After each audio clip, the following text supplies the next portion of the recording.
कभी अत्याहिदम अंग्रेज को तबाह किया और एक से एक बढ़कर गहरी अजदहा।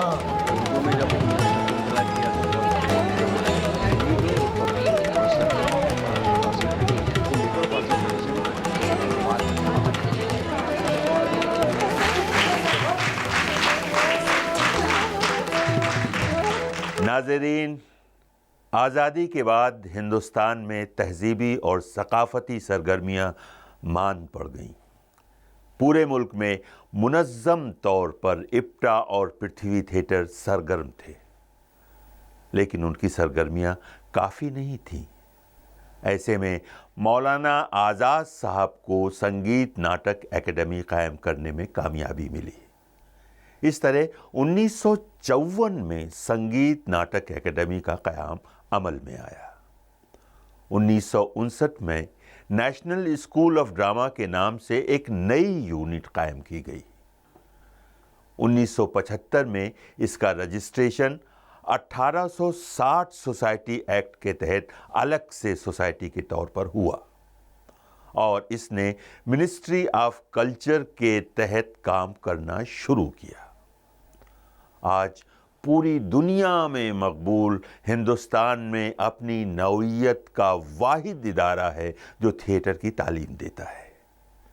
इस स्कूल में थिएटर की तालीम देने के साथ साथ तालिब इल्मों से हर तरह के ड्रामे पेश करवाए जाते हैं।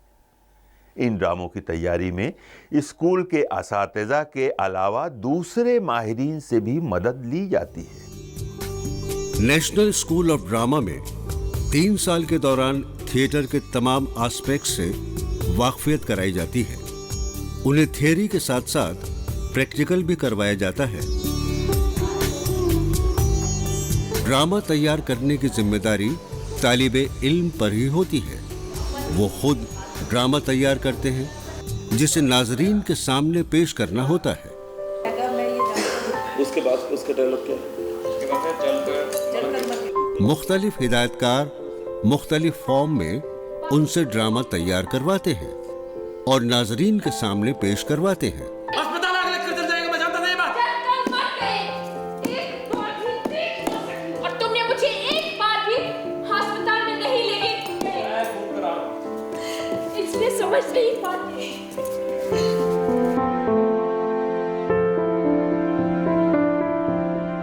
अगर मेकअप के बारे में बताया जाता है तो उनसे मेकअप करवाया भी जाता है।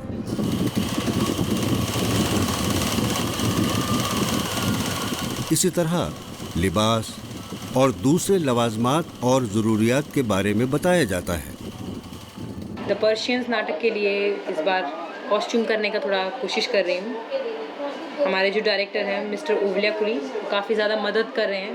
वो काफ़ी अच्छे से गाइड कर रहे हैं to understand the textures, basically how the texture will work with the help of light. किस तरीके से लाइट के साथ कैसे काम होगा, या एक्टर्स कैसे नज़र आएंगे, कौन सा कपड़ा उनको पहनाने से वो चमकेंगे, कौन से उनका चेहरा दिखेगा, कैसे रिफ्लेक्ट होगा। उन्होंने काफ़ी सारी बातें की हैं।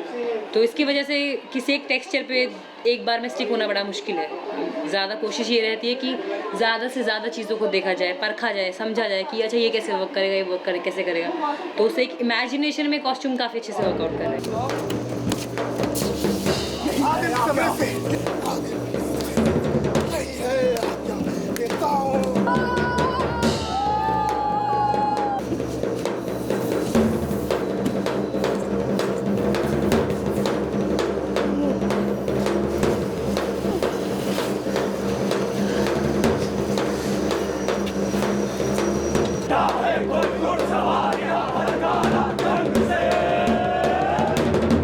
इस 3 साल की तालीम के दौरान हिंदुस्तान और गैर ममालिक में जितनी तरह के ड्रामे पेश किए जाते रहे हैं उसकी न सिर्फ जानकारी दी जाती है बल्कि उस फॉर्म में उनसे ड्रामा तैयार करवा के पेश करवाया जाता है।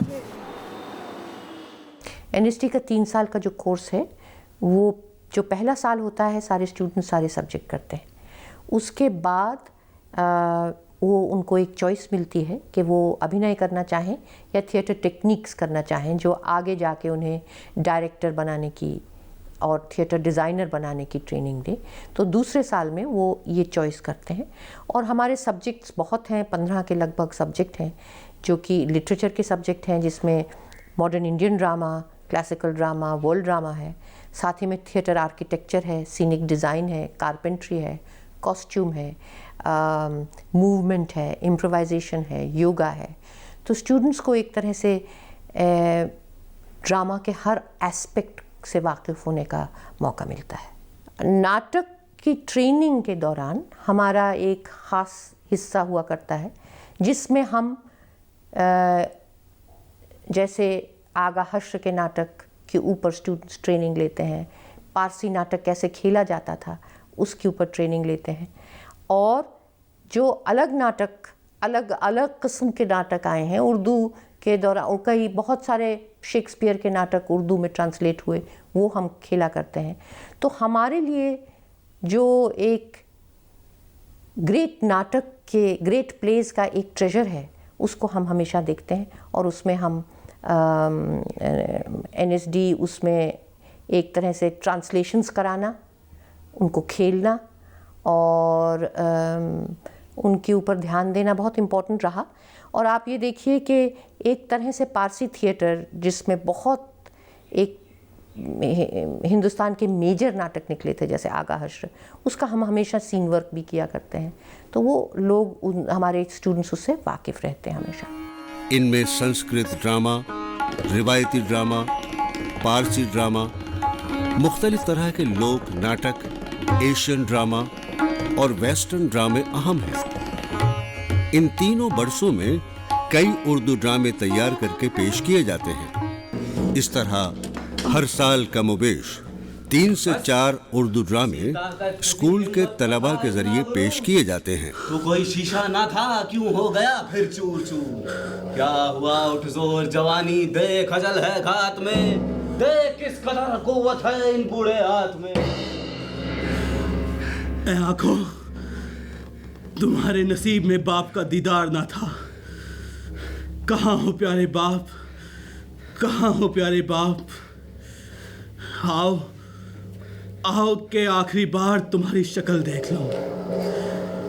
क्या खबर थी कि बिगड़ जाएगी किस्मत अपनी? आखिरी वक्त दिखा दो मुझे सूरत अपनी।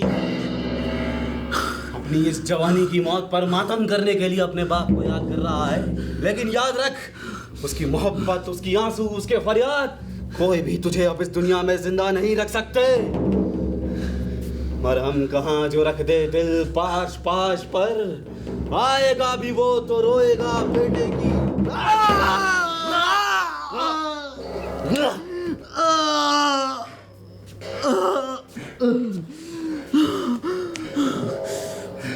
भाग जा, इस दुनिया से किसी दूसरी दुनिया में भाग जा।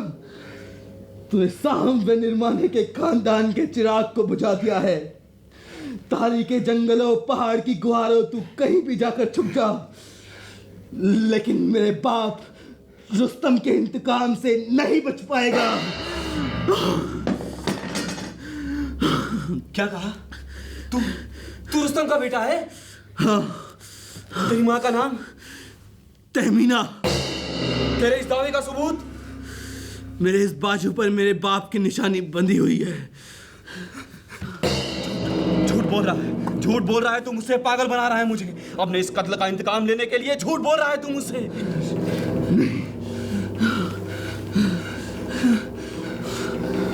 वही मोहर, वही निशानी।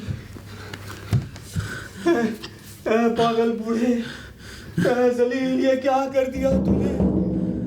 शहर जैसा खूनी हैवान, भेड़िए जैसा जालिम और रीछ जैसा मूजी भी अपनी औलाद के साथ ऐसा सलूक नहीं करता। खून में डूबा है वो जिससे मजा जीने में था। दिल के बदले क्या कोई पत्थर तेरे सीने में था। तोड़ डाला अपने ही हाथों से उस जालिम से, तेरा ही चेहरा, तेरा ही नक्शा जिस आईने में था। फतेहमंद बूढ़े, तू रुस्तम नहीं, फिर मेरी मौत पर रंज करने की बजाय फिर मेरी मौत पर रंज क्यों कर रहा है? रोने और आंसू बहाने, मातम करने और छाती पीटने के अलावा मेरी जिंदगी में और बाकी ही क्या रह गया है? मैंने तेरी जिंदगी को तबाह करके अपनी जिंदगी का हर सुख, अपनी दुनिया के हर चैन को तबाह कर दिया। मुझसे नफरत कर, मेरे मुंह पे थूक, मुझे हजारों जबानों में लानत दे। फगा हो, हसरत हो, सर से पाँव तलक गम हो, मैं बेटे का कातिल हूँ, मैं बदवक्त रुस्तम हूँ। बाबा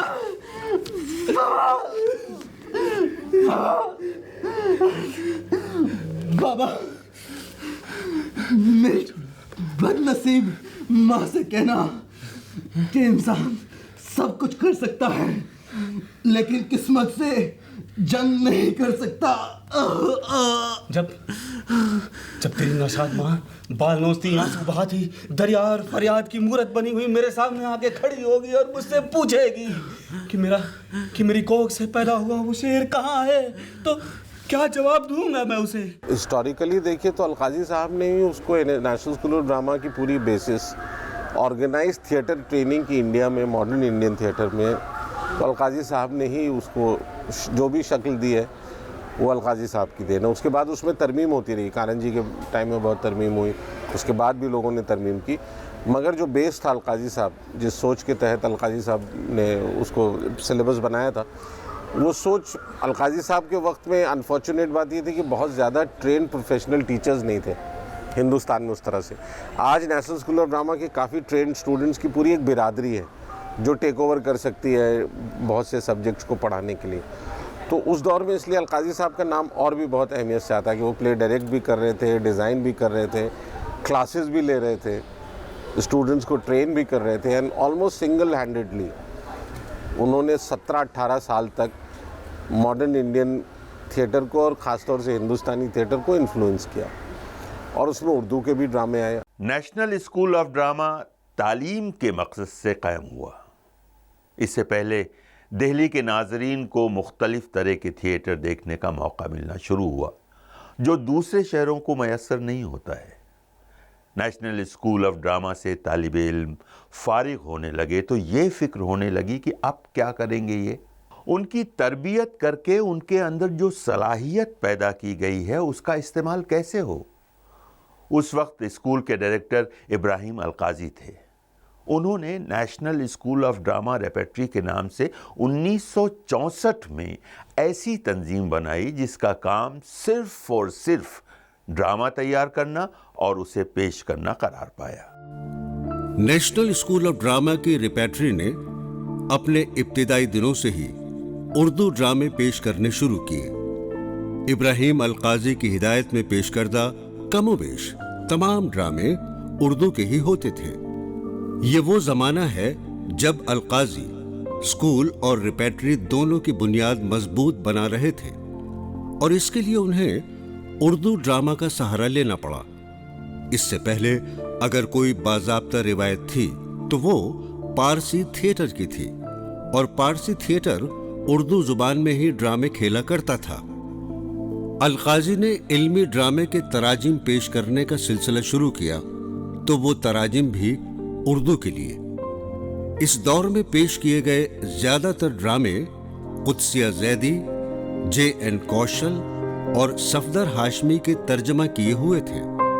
ये तमाम लोग उर्दू में ही तर्जमा करते थे। यहाँ तक कि बीवी कारंत ने जब ड्रामा तुगलक का तर्जमा किया तो वो मुश्किल उर्दू जुबान में था और उसी जुबान में उसे खेला गया। रेपेट्री को शुरू हुए लगभग 40 साल से ऊपर हो चुके और उसका मकसद ये था कि जो यहाँ से स्टूडेंट्स ट्रेन हो के निकलें उन्हें एक ऐसा प्लेटफॉर्म मिले, एक ऐसी जगह मिले जो वो सीखे हैं उसको प्रैक्टिस कर पाएँ। तो उसी तरीके से रेपेट्री की शुरुआत हुई कि प्रोफेशनल थिएटर में काम करने का जो एक अनुभव होता है, जो एक्सपीरियंस होता है वो उन्हें मिले। तो और दूसरा रेपेट्री का एक ये भी मुद्दा था कि वो नई किस्म का थिएटर, आधुनिक थिएटर, आज का थिएटर भारत के हर एरिया में, हर प्रांत में ले जाए, तो वो भी हम किया करते हैं। तो रेपेट्री साल में 4 या 3 नए नाटक बनाती है, फिर उनका टूर लगाती है और साथ ही में एक समर फेस्टिवल करती है जिसमें हर नाटक के काफ़ी शो हुआ कर। नेशनल स्कूल ऑफ ड्रामा की रेपेट्री का तजुर्बा कामयाब रहा तो इसे मुल्क के मुस्तकबिल बच्चों की फिक्र सताने लगी। उस वक्त की डायरेक्टर कीर्ति जैन ने सोचा क्यों ना थिएटर में बच्चों की दिलचस्पी की शुरुआत करें।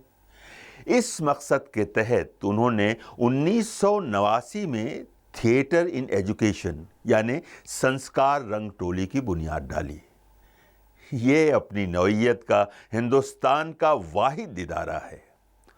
असातिज़ा और बच्चे मिलकर ड्रामा तैयार करते हैं और इसे नाज़रीन के सामने पेश किया जाता है। ये ड्रामे स्कूल के बच्चों के ज़रिए उन्हीं के लिए तैयार किए जाते हैं और इसे अक्सर किसी स्कूल में ही पेश किया जाता है। संस्कार रंग टोली का खास जोर इस बात पर था कि वो बच्चों के लिए वो माहौल तैयार करने में मदद करे जिसमें वो सवाल कर सके, अपना फैसला खुद ले सके, अपनी पसंद नापसंद का इजहार कर सके। इन पेशकर्दा ड्रामों में गीत भी होते हैं जो उर्दू में ही लिखे हुए होते हैं। मौसीकी बच्चों को ज्यादा मुतासिर करती है और इससे ड्रामे में दिलचस्पी पैदा हो जाती है। हमने ये सोचा कि हमारा जो ग्रुप होगा बच्चों का तो वो कम से कम 30 बच्चों से ज़्यादा नहीं होना चाहिए। पहला एक उसूल हमने ये बनाया। फिर दूसरा ये बनाया कि हमें उसको किसी एक एज ग्रुप के अंदर रखना चाहिए कि जहाँ 8 साल का बच्चा भी है वहाँ 16 साल का बच्चा भी है, वहाँ 5 साल का बच्चा भी है। इसका कोई मतलब नहीं, कोई किसी की सुन नहीं पाता। तो थिएटर वहाँ बच्चों के पास जब जाए तो उनकी डेवलपमेंट के लिए हो, उनके मतलब एक तरह से आत्मविश्वास बढ़ाने की बात हो, उसमें कॉन्फिडेंस की बात हो और बच्चे को मतलब एक तरह से अपने आप से और थिएटर की उस एक्टिविटी के साथ एक रिश्ता बने। नेशनल स्कूल ऑफ ड्रामा का क़याम थिएटर की तालीम के लिए हुआ था, लेकिन धीरे धीरे इसने अपनी नई नई शाखें खोलकर तालीम के साथ साथ थिएटर के फ़रोग़ का काम शुरू कर दिया। इससे बढ़कर एक काम और किया और वो ये कि स्कूल से फारिग तालिबे इल्म का इस्तेमाल इसके लिए रेपेट्री और संस्कार रंग टोली बनाई। तो बाद में एक्सटेंशन प्रोग्राम के तहत पूरे हिंदुस्तान में थिएटर की तरबियत का काम शुरू किया।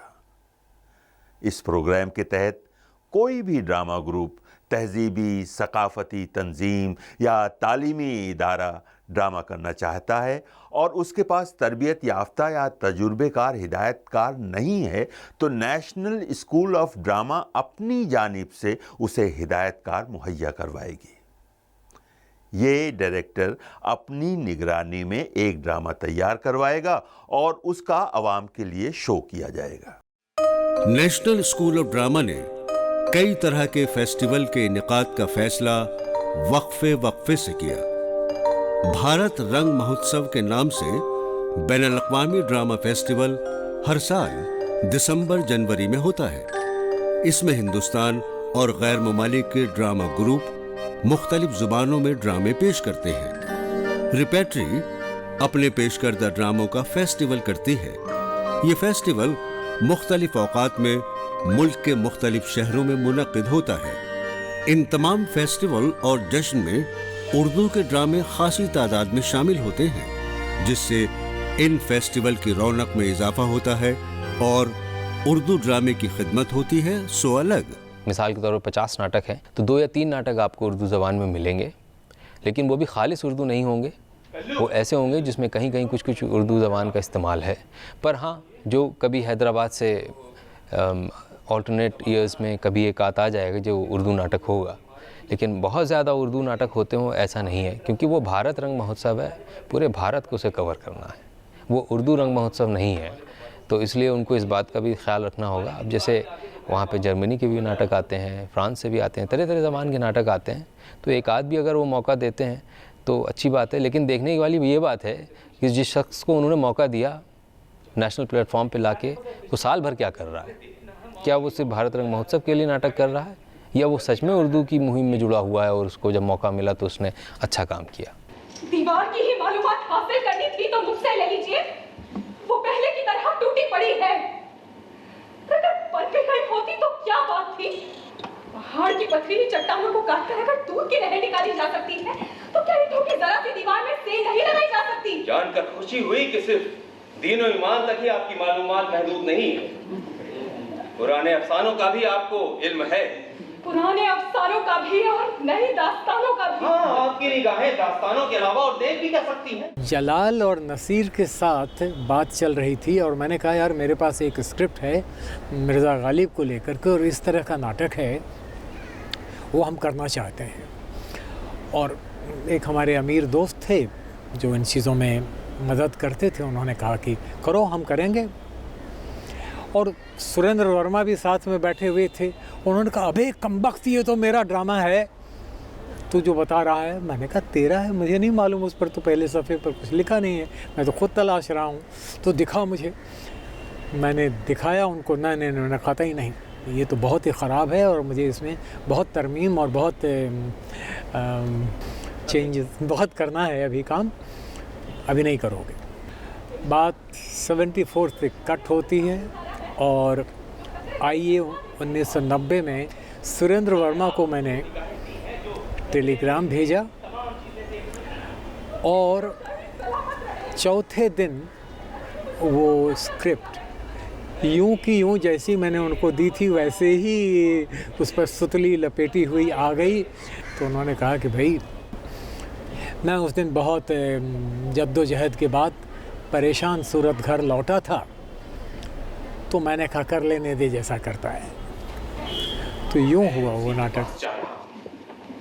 पहले ही रुसवाई में कौन सी कमी रह गई है?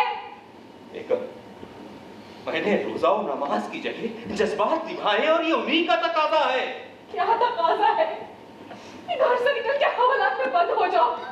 नहीं, इसकी नौबत नहीं आएगी। इससे पहले मैं सही सलामत उस घर में दाखिल हो जाऊंगा, इतना यकीन तो मुझे है।